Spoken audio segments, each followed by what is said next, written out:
अरे माई बाबूजी की इतना अच्छा अच्छा खाना बना के खिलवनी, बाकी उनकरा के तो बाहर वाले के खाना पसंद आवत बा। ये लेवी देवी के चक्कर में उलझा देले बड़े बाबूजी। तू हिम्मत मत हारा और ही मेहनत करा, एक न एक दिन बाबूजी खुश होबे करिए। हरी काका काकी तो हमनी से खुश बाड़े, ऐसे ही नीमन नीमन बना के खूब खियावल जाई काका काकी के। जी करी सेवा है पाई देवा। तो दूसर कोनो चारा भी नहीं खे। तारा एक काम कर, सब काम ताम छोड़ के बाबूजी के सेवा में लग जा। तो ठीक बा, आज से हम बाबूजी के और अच्छे से सेवा करब, अच्छा अच्छा और बना के खियाई। देख हम बाबूजी एक बार खुश हो जाइए, सारा प्रॉपर्टी हमनी के हो जाएगी।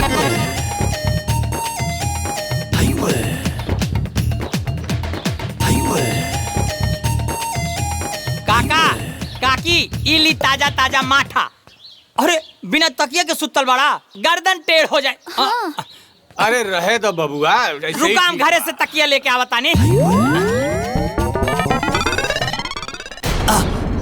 दिन भर गर्दने के नीचे लगा के तकिया सुतल रहबा, गर्दन टेढ़ हो जाए तो बैठ के ओलर के करवे टर टर तकिया लगे। ऐसा निर्दयी हो गए रे, हरी तोर बाप ना है का लालची। उठाई मुंडी इले। काकी चल तू बैठे, जा जा कुर्सी बैठ। आई ना काकी। अरे रोहे दो। कलते काकी के बढ़िया से सिर दबावा। हाँ। ले आई काका, हम दबावा तानी। अरे वो दबावते रहिए, काहे कष्ट करता रह। अरे काका पुरनिया के पैर दबौला से पुण्य मिली। आई गोड़ दबौला के बाद माठा पी लिया। बाबूजी ई दही और मंठा के चक्कर में पड़ी हम। मौसम बहुत खराब चलता, तोरा के सर्दी जुकाम हो जाए। तोरा खातिर गरम गरम काढ़ा बनवाओ तनी। अजवाइन मंगरैला, हाँ ए तुलसी का पत्ता भी डाल दिए, एक चम्मच शहद भी डाल दिए ताकि बाबूजी कावा ना लगे। ठीक बा। हे बाबूजी, अरे माठा काढ़ा और छोड़ी, हम आपके खातिर बेल के शरबत बनाओ तड़े। हे सुनो तारू हो, बाबूजी खातिर बेल के शरबत लेके आवा। अच्छा। तनी मीठा कम रहे। बहू बेल के शरबत आ काढ़ा रहे तो हमरा खातिर मोठे ठीक बा। काका ताजा ताजा बा बढ़िया से। इतना तेल पानी पर बाप का करते ना तो तोर बाप खटिया सुन के दौड़े लगे। बाबूजी अरे बहुत भाई पैरवा। बाबूजी ये के माई बाप का सेवा करे में बड़ा आनंद आवेला। बाबूजी कैसे लगा था हम पैर दबाता था, आराम मिला था ना बाबूजी। अरे मुंह काट के थोड़े सो माई का सर दबा। हटा हटा, अरे हटा। अरे हटा लो, काकी के माथा हम दवाई। अरे कम से कम पैरवा तो दबाओ सन। दबाओ तानी। अरे तू दबाता माई के हाथवा। अच्छा।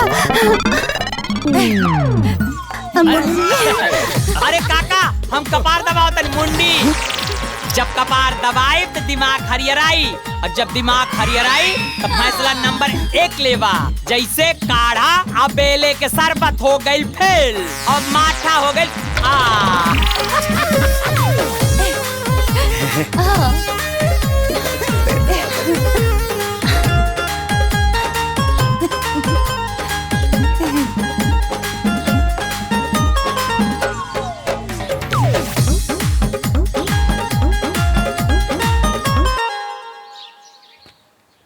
अरे काकी आराम से आराम से आराम से बैठा बैठा आराम से बैठा। काका इली च्यवनप्राश सुबह सुबह तो तू इनकई के 2 चम्मच जहाँ 3-4 दिन लेबा एकदम बीमारी छोड़ के भाग जाई, तंदुरुस्त हो जाइबा, घोड़ा नियन दौड़े लगबा, 20 साल उम्र ये कम हो जाई। ली। अरे बबुआ अब जी के का करे जा, हम तो भगवान से मनाओ तनी कि जल्दी ऊपर बोला लेस। अरे बाबूजी ऐसा अशुभ बात काय करे तानी, इली हल्दी वाला दूध बहुत फायदा करी। अरे ना ना बाबूजी, एक पी काजू पिस्ता बादाम डाल के गरमावले बानी। बाबूजी हल्दी वाला दूध। बाबूजी ला पिया तो। रो अरे ना पिया ला। हाँ लाओ लाओ।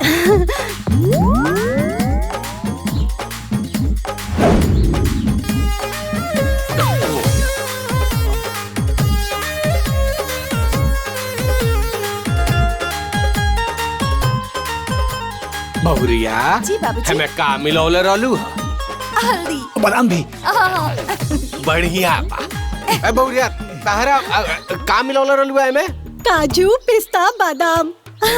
जानत हूँ तहरा से बढ़िया ही छोटकी बहुरिया के काजू पिस्ता बादाम वाला रहला सा, लेकिन तोहनी के दोनों जाने से अच्छा ई झगरुआ के ई चवन प्रास बा।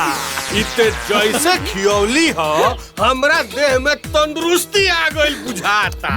देखा काका बहुत अनुभवी बानी रउआ, रउआ के एकदम समझबा के अच्छा बा आ के बुरा बा। बढ़िया बानू। काका एका रखा रोज सुबेरे दूध चम्मच खइहा अब काकी के खिलइहा। हाँ। ला ला काका ई दूधवा पी जाई का? हाँ पी जा। ले एक गिलास पाई मार।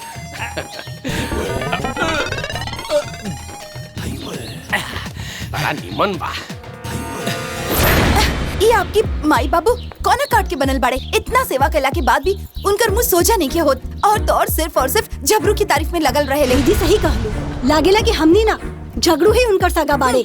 हमनी के भागत भागत एड़ी के पसीना चोटी चढ़ जाला और तारीफ खाली झगड़ू और कलौता के ही होखेला। हाँ, कितना मेहनत करके कुछ भी बनाई, बाकी उ लोग के मन ना भरेला।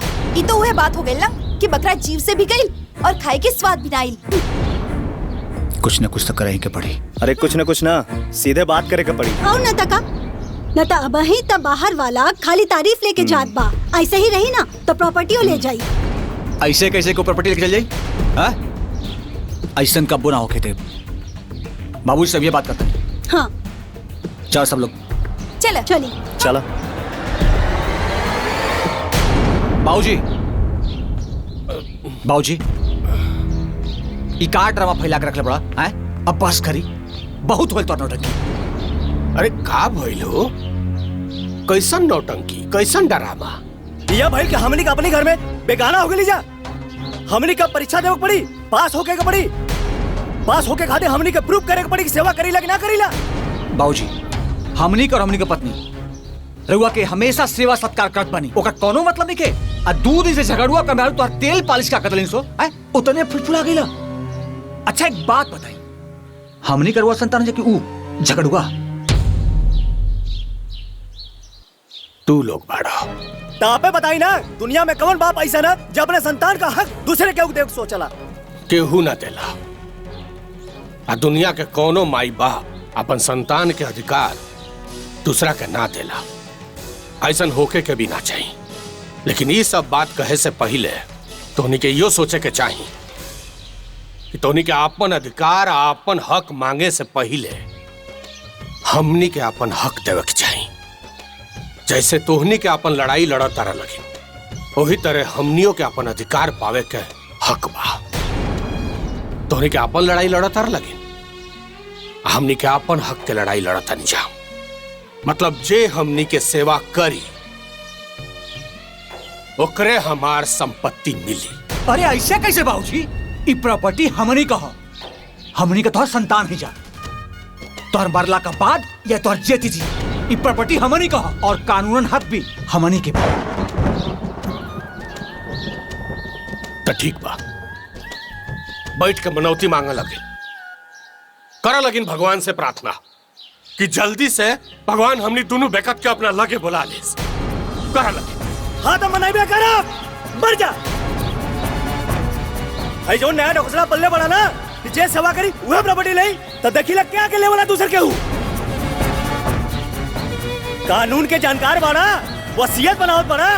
अरे हमहू के पता बा कानून के बारे में। तो देखिया तारा के जीता जी पागल घोषित करके इस सारा प्रॉपर्टी अपना लिया जाई। तो कर दो सन पागल घोषित हमरा के पागल घोषित करके पागल खाने में ले जाके फेंकवा दो सन। ओकरा बाद हमरा प्रॉपर्टी पर कब्जा कर लियो सन। बस तोहनी जैसन औलाद से और कोनो उम्मीद हो भी नहीं के सका। बस इहे दिन देखे के बाकी रह गल। हां एक खातिर तोहनी के पाल पोस के बड़ा कइनी, पाल पोस के हर घड़ी पाल पोस के। अरे पाल पोस के बड़ा के लोग आज तक गला कापड़ा बन के हैं? का कदले बानी रे? तोहनी के खातिर हमनी के अपन पूरा जीवन खत्म कर दानी जा। तोहनी के कहता सन के का कदानी। हम बताओ तनी के का कहनी। 9 महीना तले पेट में पाल के बाप कैले बाड़ी टोनी के खूह मुंह साफ करके बाप कैले बाड़ी लड़काई में ते सुतला में पेशाब कर देत रहे बिछौना पर तब वकील बिछौना पर बसात बिछौना पर तोरा के अपने करेजा से सटा के सुतत रहली अब तोरा के अपने करेजा से सटा के बसात बिछौना पर सूत जाई का कि ते हमनी के औलाद है ना औलाद के मुंह तक खुशबू जैसा लागेला ये पाप करी जा हमनी के तू नहीं ये पाप का तो हमनी के सजा मिलाई के चाहिए हमनी के पागल घोषित करके पागल भाई छोड़ दी जाएगी। पाप कर भाई चुप हो जाएगी। पाप कर भाई तोरे को अरे अजय कहाँ पर हो? अजय छोटी ना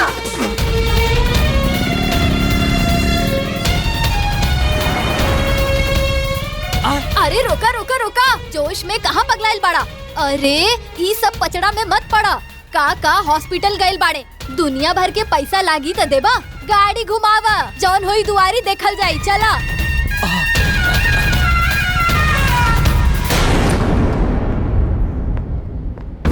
डॉक्टर साहब वहाँ के तबीयत कैसन बा?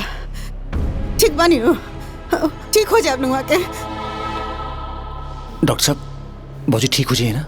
देखी अभी तो हम कुछ क्लियर नहीं की कह सकत, बाकी उनकरा के हार्ट अटैक आइल बा, 90% ब्लॉकेज बा, 3 गो स्टेंट डाले के पड़ी तबे कुछ हो सकेला, न तो जान बचावल बहुते मुश्किल बा। आप लोग जल्दी से पैसा के इंतजाम करी काहे कि ऑपरेशन कईला बहुते जरूरी बा। डॉक्टर साहब ये बताइए पैसा कितना लगी? यह कुछ 6 से 7 लाख रुपया। बेटा जल्दी से पैसा के इंतजाम करो, अपना बाबूजी के बचा लो।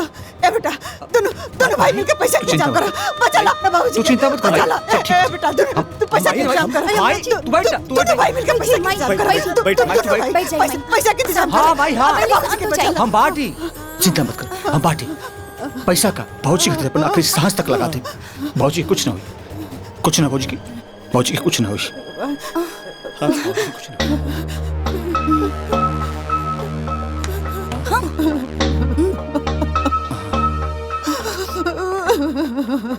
रो मत भाई।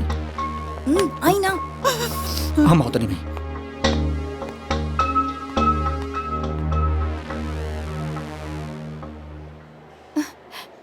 रहुआ आप का करब? इतना पैसा कहाँ बा? अरे इतना बड़का मुसीबत आई बा, तमाई के सामने कुछ ना कुछ तो बोले ही के पड़ी ना। भैया इतना पैसा आई कहाँ से?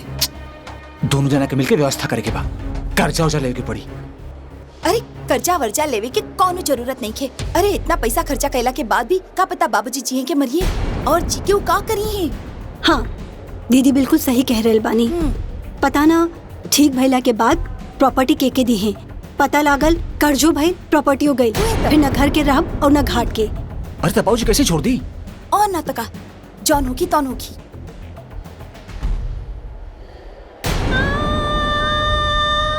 एक काम कर जा, स्टाम्प पेपर पर बाबूजी का अंगूठा ले ले जाओ। हाँ। और वसीयत बना ले जाओ, और उन्हें वसीयत पर सारा प्रॉपर्टी अपने नाम कर ले जाओ। हाँ, ये ठीक रही। ये ठीक रही भैया। एक काम करा, तू दोनों जना के रिक्शा पकड़वा के घरे भेज दो, और तू फटाफट स्टैम्प पेपर लेके आ जा। हाँ मैं ये बने। ठीक बा भैया, ठीक बा। माई की मिल के जा सन। माई माई रो मत माई, देख हम सारा बात कर ली, पैसा कौड़ी का इंतजाम करे खातिर। किशन हाँ भैया, तू जा फटाफट पैसा का इंतजाम कर। ठीक है ठीक बा। हमें जे माई के साथ हम जाते भैया। जा तू लोग भी जा। हम बानी ना माई, हम बानी। देख ले ऊपर वाले यह दुनिया दे कर ध्यान, बाप के सास के सौदा करे, बेरहम बने इंसान। माई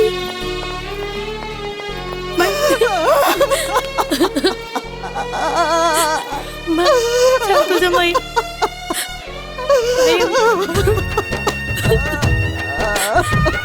माई बाबूजी का हो गइल माई, का हो गइल? कल बा पैसा मिली तब भी ऑपरेशन हुई। तोर भैया लोग पैसा के इंतजाम करे गइल बा लोग। फोन लगा के पूछता कहाँ बा लोग, कितना टाइम लगे आवे में। हाँ माई बेटा, फोन कर पूछ कहाँ बा लोग। हम अभी फोन लगाता नहीं।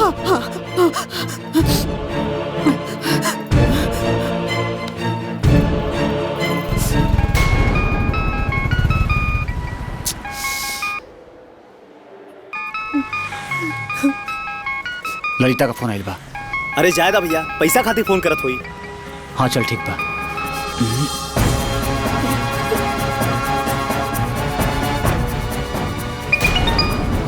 वही का फोन आवत है। कट फटाक से कट। ठीक।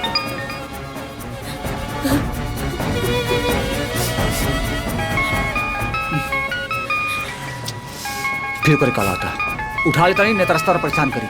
अच्छा उठा लो। हाँ ललिता। तुझे भैया कहाँ बड़ा? डॉक्टर तो को बुलावत बड़े, तो जल्दी आ जाना ही यहाँ। अरे हमारा के इमरजेंसी में ऑफिस आके पड़ा, हम ना आ पाई। बाबूजी के ऐसे हालत में छोड़ के तू ऑफिस कैसे जा सकेला? बाबूजी के कुछ हो जाए तो क्या देखे?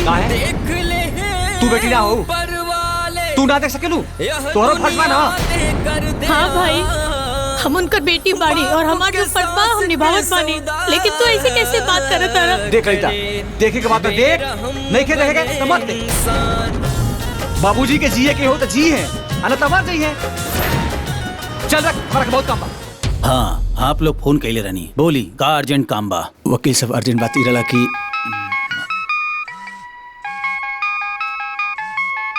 फिर ओकर फोन होता। हम मोबाइल स्विच ऑफ करता नहीं, तू स्विच ऑफ कर दे।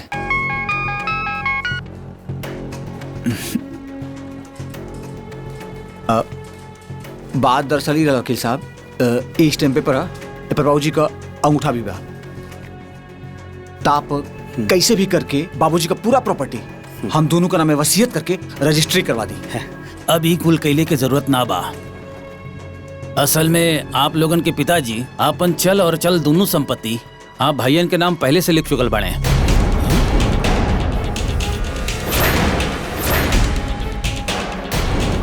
ई का कहती वकील साहब? हम बिल्कुल सही कहता नहीं।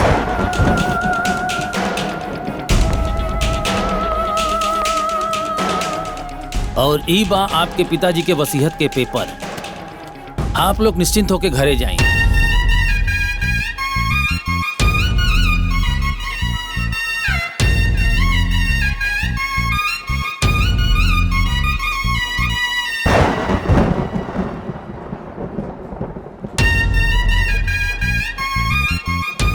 और हइयो ले जा, एकर कोनो काम नहीं खे।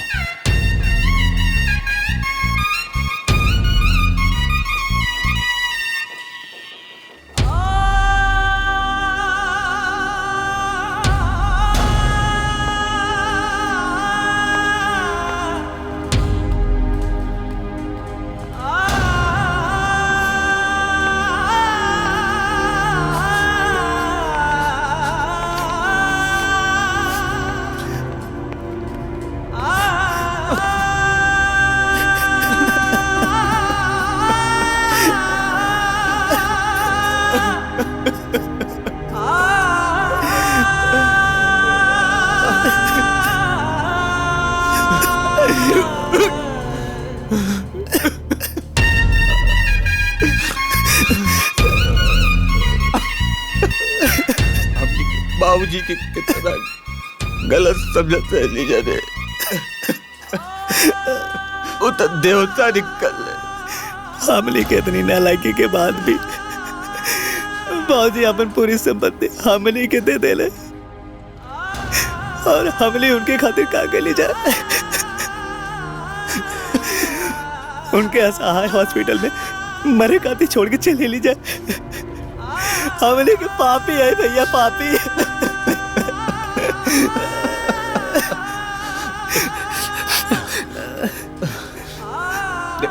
देख, अब बोला से कोनो फायदा नहीं। चल के हमने के बाबूजी अच्छे से इलाज कराओ जा, तबे हमने के माफी मिली। हाँ भैया, घरे चला। घरे चल के सबके लेके चलल जी हॉस्पिटल।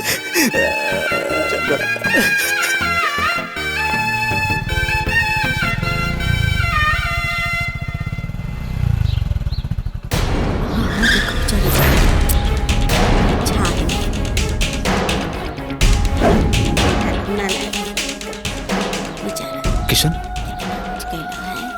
ये भीड़ कैसन लगल बा? पता ना भैया। चल के दिखा जा। बाबूजी बाबूजी बाबूजी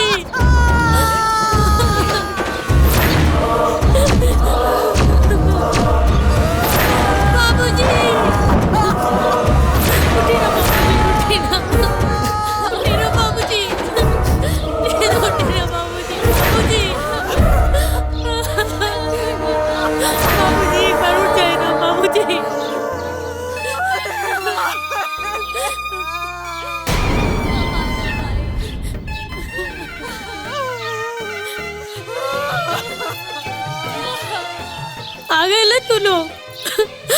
आवा आवा देखा बाबूजी के तू दोनों की इच्छा ना पूरी हो गई।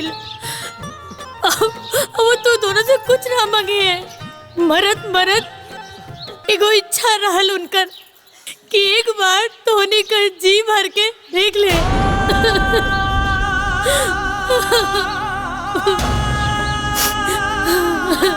अरे कितना भागा पड़ा तू दोनों, कितना फोन कहनी तू दोनों के।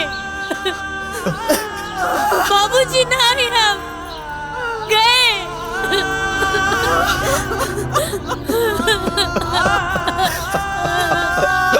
बाबूजी बाबूजी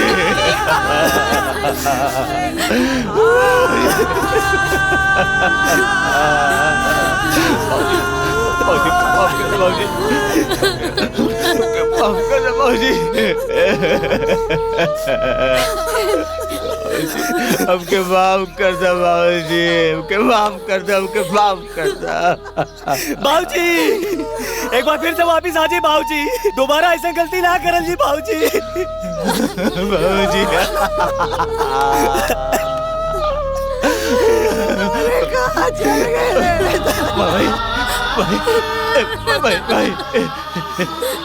बाबूजी बोल निकल भाई, बाबूजी बोल निकल। बाबूजी के मुँह आवल गइल बा भाई, बाबूजी के मुँह आवल गइल बा। उनके मारे वाला के मर नहीं के उनके बेटा बड़े भाई। ए भाई हम पापी बानी। ए भाई हमरा के मार, हमरा के मार, हमरा के मार। ए भाई हमरा के सजा दे, हम दोषी बाटी, हम दोषी बाटी। मार मार भाई, हमरा के मार, मार भाई, हमरा के मार और मार भाई, मार। दोषी बाटी, हमरा के सजा दे भाई। माफी मांगे के बना तो उनसे ना ओकरा से मांगा जेकर की जिम्मेदार भाड़ा तू। बाबूजी भैया बाबूजी माफ कर देगा बाबूजी।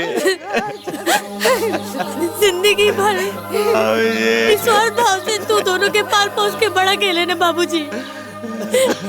अरे का कुछ ना खेले, हर संभव प्रयास खेले कि तू दोनों खुश रहा। अपन पेट काट काट के तू दोनों के जिंदगी भर की खुशी दिले। अरे अपन जान जोखिम में डालकर तू दोनों में जान छिड़कत रह ले। अरे का मांग लेनी तोरी से? हाँ चंद रुपया की खातिर मर गए ले बाबूजी।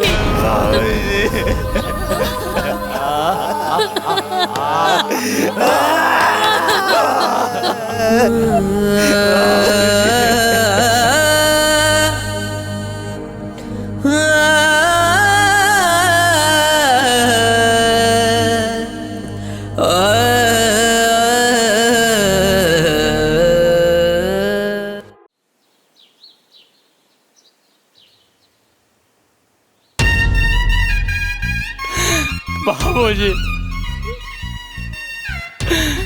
ए बाबूजी, बाप रखे माफ कर दा। ए बाबूजी,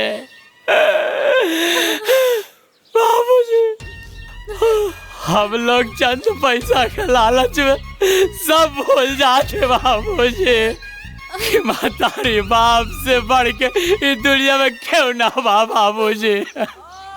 हमने भी एक दिन बुढ़ा जाए था हमने के औलाद भी हमने के साथ यही करी ना बाबूजी। बाबूजी माफ कर दो बाबूजी, माफ कर दो बाबूजी।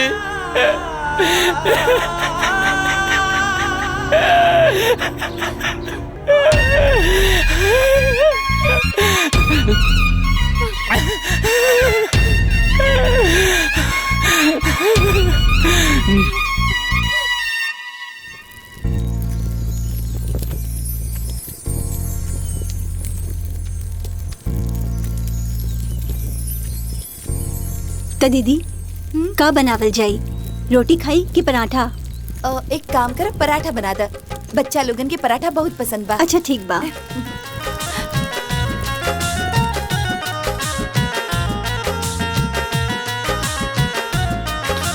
बाबूजी आपके बगैर एक सूना सूना लगा था बाबूजी।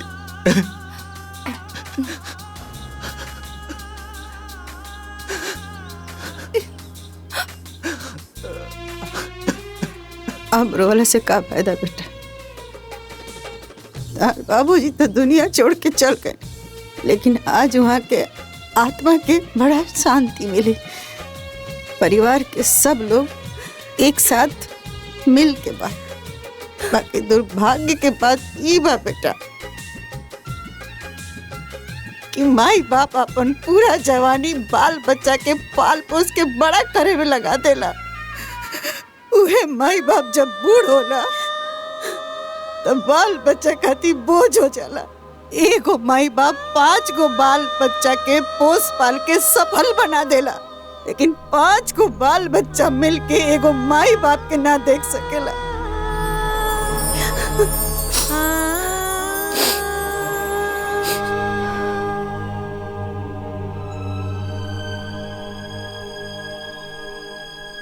रुआ लोग के नीमन लगता ना हमार हंसत खेलत परिवार के देख के? खुशबानी लोग ना, यही से माई बाप के जिंदा रहते ओकर मान सम्मान कर, ओकर कीमत समझी। माई बाप के हमेशा इज्जत मान सम्मान दी। बाल बच्चा के कब्बो जीवन में तकलीफ ना होई, हमेशा खुश रहे।